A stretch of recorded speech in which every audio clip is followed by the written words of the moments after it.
Pivot tables are extremely powerful tools for analyzing data.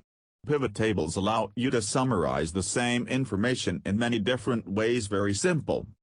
Make sure your mouse cursor is selected somewhere in your source data.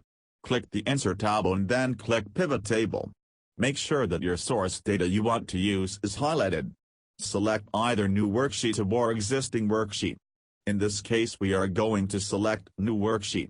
Click OK. Drag the fields from the field list to the area below that best illustrates your data.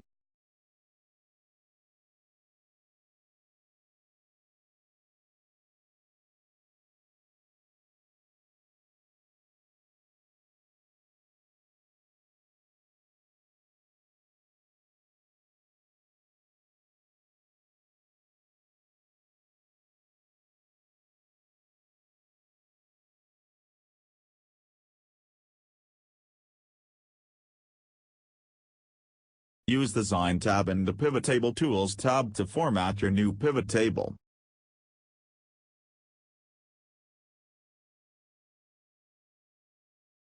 Don't forget to name your newly created pivot table. Thank you for watching.